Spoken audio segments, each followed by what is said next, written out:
we will go ahead and acknowledge the presence of friends and comrades who have come from other parts of the U.S. and even as far as the Philippines to attend this great event. When we call your names, please stand up so that other people could see you. May I call on the Viva children of Alfredo and Adelaida to please stand up and let's give them a big hand. Stand up, all the Viva children, please stand up.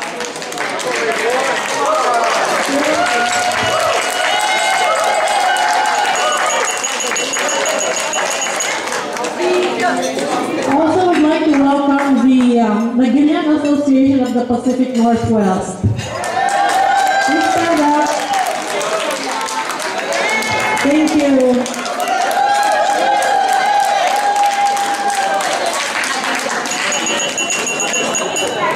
The Magillian Union Association of San Diego. Henry and Madulo, welcome.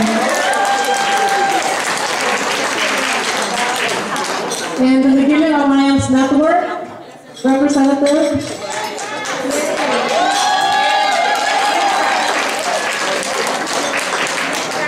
Magillian Municipality officials, Vice Mayor Abby and Manang Sali Estepa.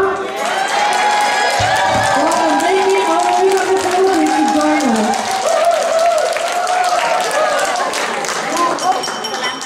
The various past presidents of Unlucai, please stand up, you know who you are. Various past presidents of Unlucai, please stand up.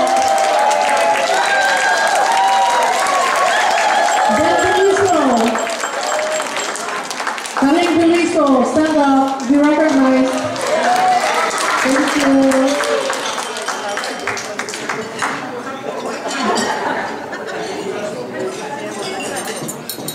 Los Angeles representatives, please stand up. That would be Elsa and Walter.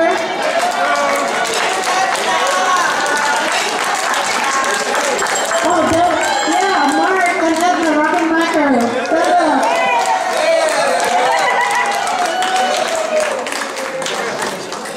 Chicago Magillian representatives? Anyone from? That's Manang Eli Gabriela. Chicago, Manang Eli, please stand up. Yay, Manang Eli. And the Bayanihan of Sacramento. They represent the Bayanihan of Sacramento. They're in table 13.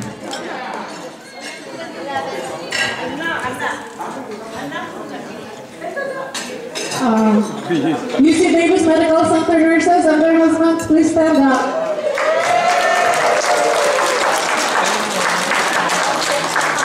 And also representatives from Las Vegas.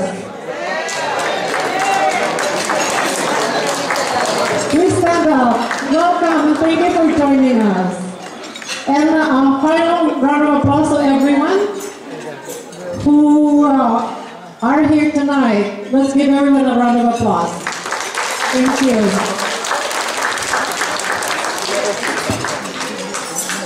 So may we call on Ms. Sonia Beliso to please introduce our guest speaker.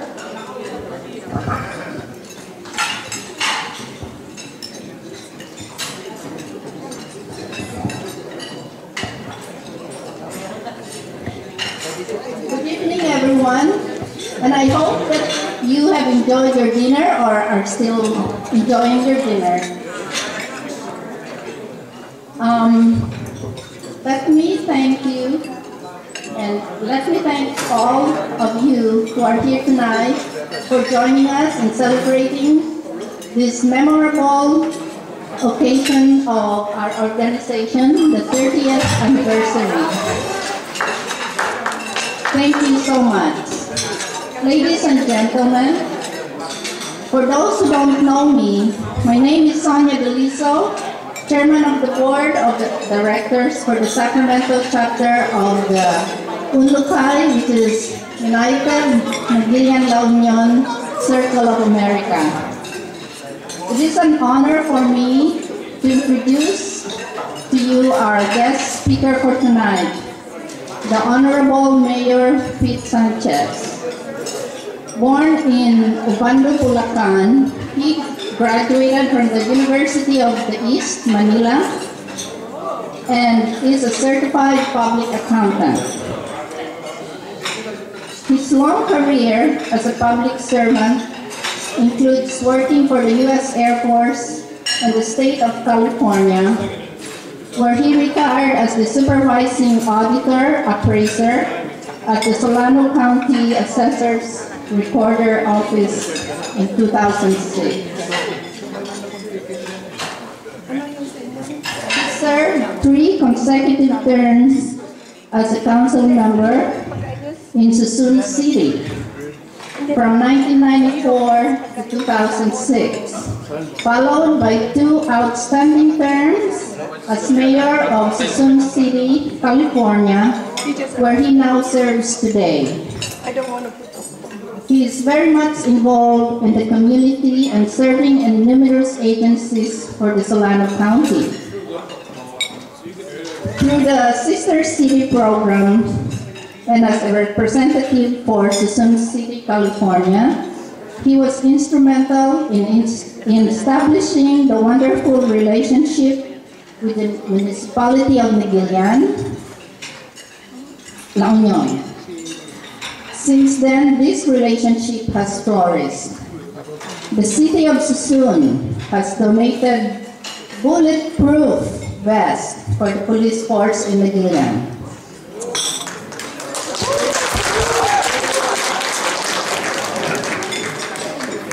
Also, they are currently working on many other projects to assist the municipality.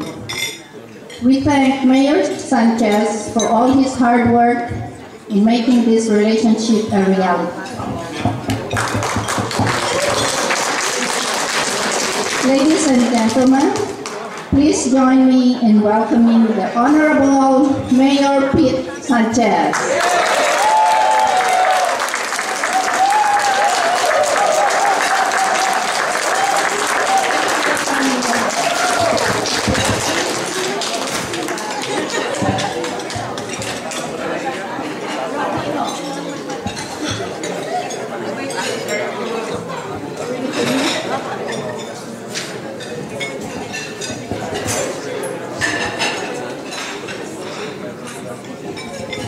Good evening, everyone.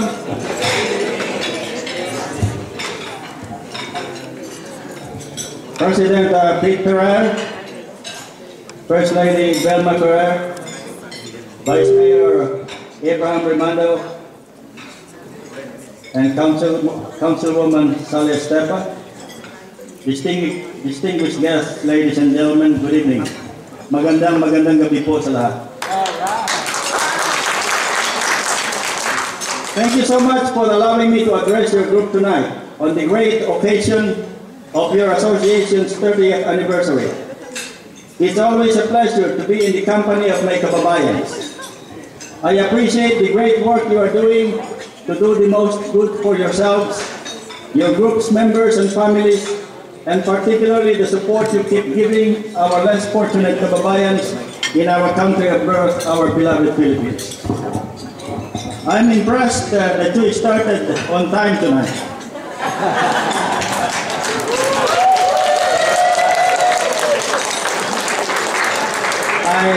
I served as president of the Philippine-American Association of Philippines Susun Vacaville in 1997 and 1998. Being used to starting late, on my first term, on my first year, some didn't like it that I started exactly on time when I was president. And that was because on the first year, I was a council member at that time. On our first year, I invited our long-term mayors, Jim Sperry. And it's a good thing that I remembered on the very night of the event to be at the event really early. Our invitation was for 6 o'clock. And we always start at 7:30 when I was not president. And then I showed up around 6:30. Mayor Sperry was already there and he was alone in the banquet room. And he said, Councilman Sanchez, am I in the right place? Yeah, you're in the wrong place, but you're in the wrong time. Well, I appreciate your starting early. It's about 1 hour drive from Susun City, and I was not expecting to be fed until 7:30 or 8, and by 6:30 we're done. The danger in feeding the politician early is he might not show up for the speech. I came to this country not by choice in 1980. My wife suddenly decided to return to California when she was 6 months pregnant with our first child. I was a central bank examiner then. So I took a month's vacation, arrived here 3 days after our first baby was born by C-section at Kaiser Hospital in Hayward. Are there some nurses here?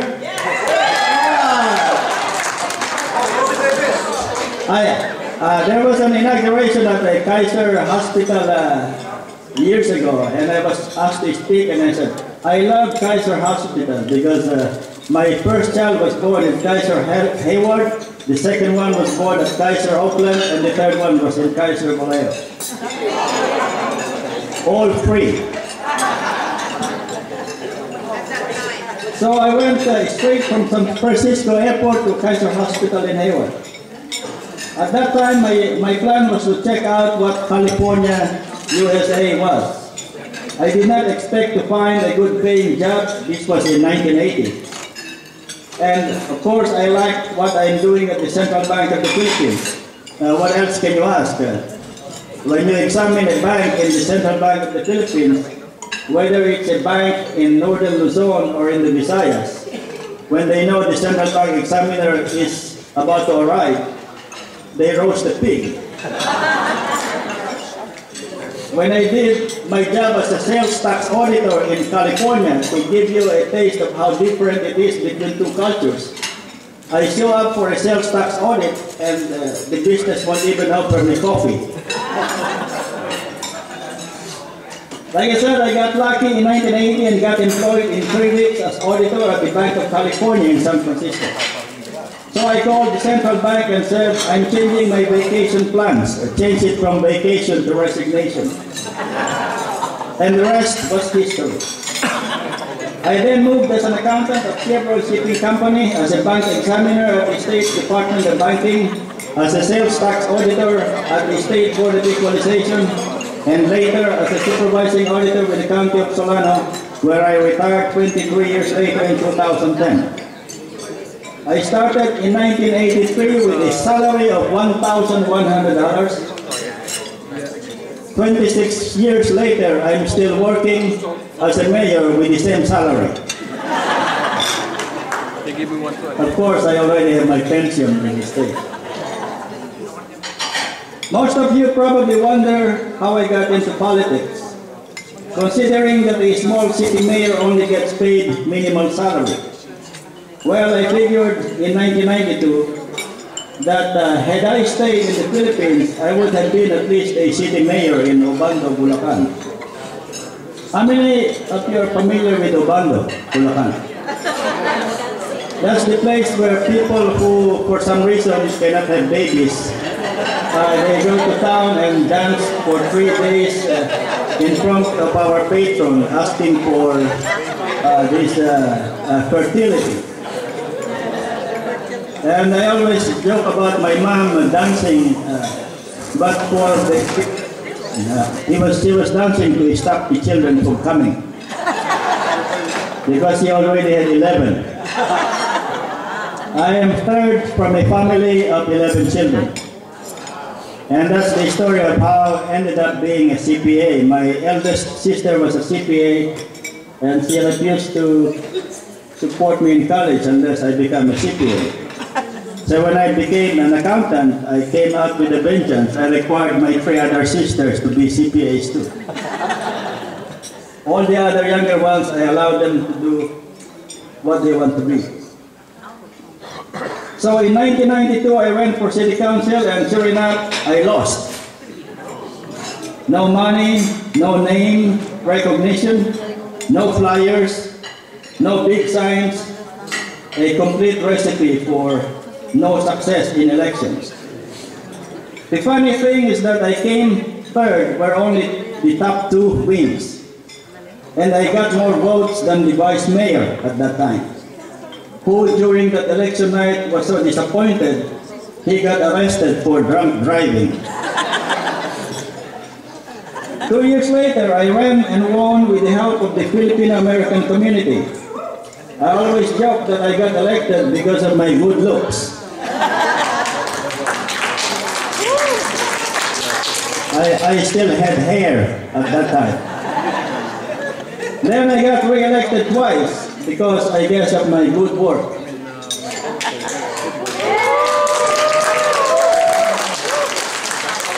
In 2006, I ran for mayor and got lucky, beating out 3 council members, 2 council members and an outsider, all of them Americans. I got 40% of the votes and the 2 other council members got a little bit over 20% each and the outsider less than 10%. Well, of course, here comes the year 2010. The 2 council members thought that if they combined forces, one of them can beat me. Well, I ran against one, got more than 60% of the votes. He still got the same 20% and the outsider got the rest. And they keep asking me, how in the world did we do that? And I said, well, I'm running out of reasons, so I go back to my good looks.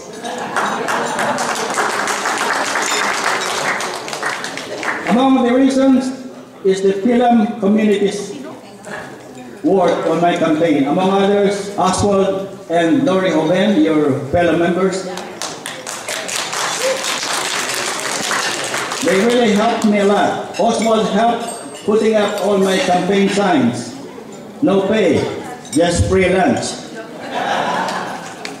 I tease him that he works for food. That mayor elections in 2010, money came and I spent them all. We campaigned with endorsement from the police and firefighters. We boasted that in Susun City, unlike other cities in Solano County, we have no layoffs, no furloughs, and no cuts in services. Unlike other cities today, Susun City still has 30% in reserves and always had a balanced budget all the 17 years that I've been in the city council.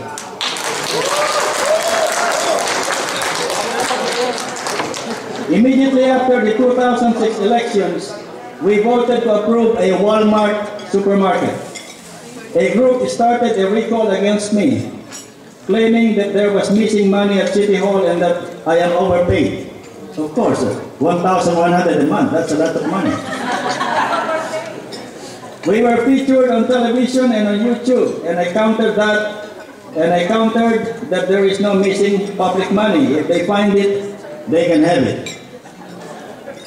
I said I donate half of my salary to public school PTAs and the senior center. They gathered more than 2,000 recall signatures.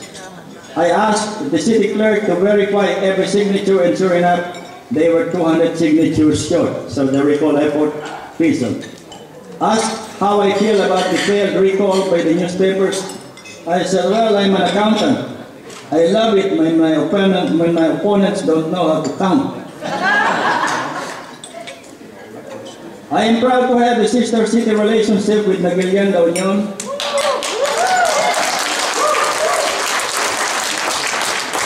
I have a comadre in the Philippines when I was to the Central Bank who is from La Union. Her name is Zenaida Abando Cabais. She always asked me if I knew Ilocano, and I always tease her saying yes. And she would ask, well, talk to me in Ilocano and tell me what Ilocano you know. And I say, napintas ti balasang ti bangir. And she would say, do you know anything else? Sure. And I said, may pare to musgo. And when she begs for more, I said, well, mabasit lahi and napudot and okinanam. I guess I learned those when I was an accountant at the Caltex Apari Bark Depot in Cagayan. And of course, I love the food that they serve at the public market. I think they still call it dinner daran or something. Before this mayor's term is over, I hope to visit our sister in Aguilan.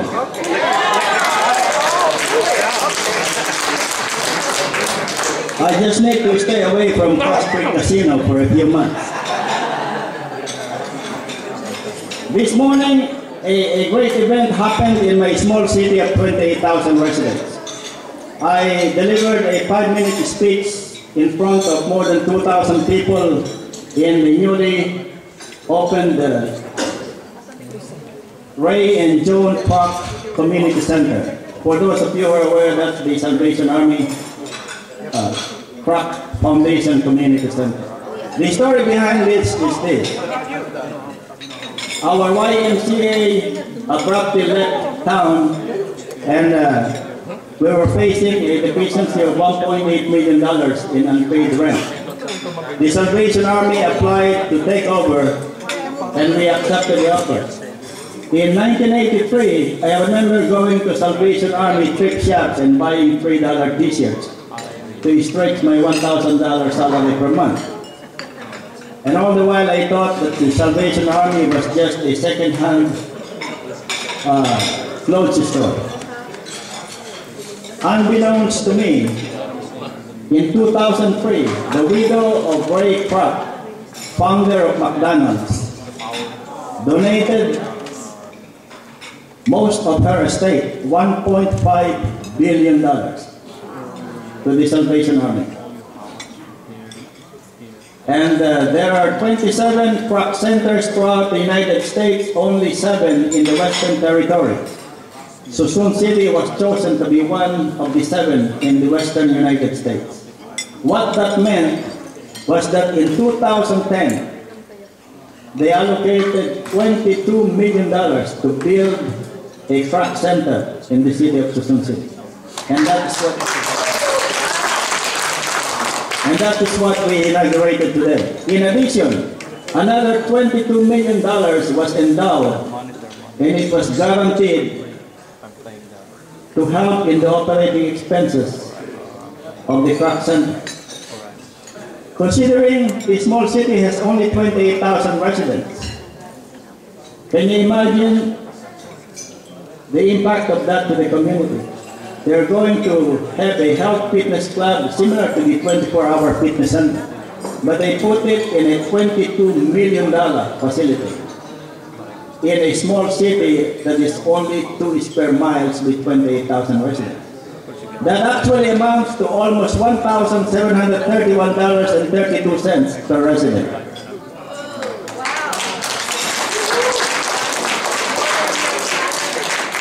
And this morning I told them, what else can you buy for $44 million? And I said, well, for someone like me who is from the Philippines, I can buy an island, build 1,000 homes, run for mayor, and be mayor for life. So ladies and gentlemen, good things are going on with your sister city of Susun City. I look forward to seeing the beautiful city of Laguilian hopefully next year. Thank you.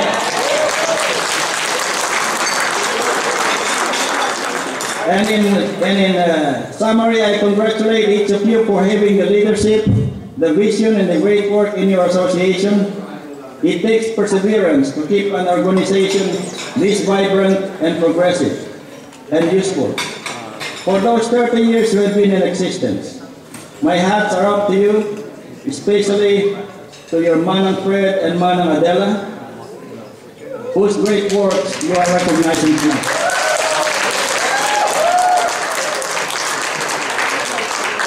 Our late Carlos P. Romulo once said in a written article entitled, I Am a Filipino, and I quote, I am a Filipino born of freedom, and I shall not rest until freedom shall have been added unto my inheritance, for myself, for my children, and for my children's children forever. And at one point, even our national hero, Dr. Jose P. Rizal, in his famous Ultima Dios, talked about the kind of legacy that your association is trying to leave for the next generation, helping your elementary schools and all that stuff. When Dr. Rizal stated in his Ultima Dios, and let's see if I can recall it from memory, when he said, "Entonces nada importa, me pongas en olvido, tu atmósfera, tu espacio, tus valles cruzaré. Vibrante y limpia nota será para tu oído, aroma, luz, colores. Rumor, canto gemido, constante repitiendo la esencia de mi fe."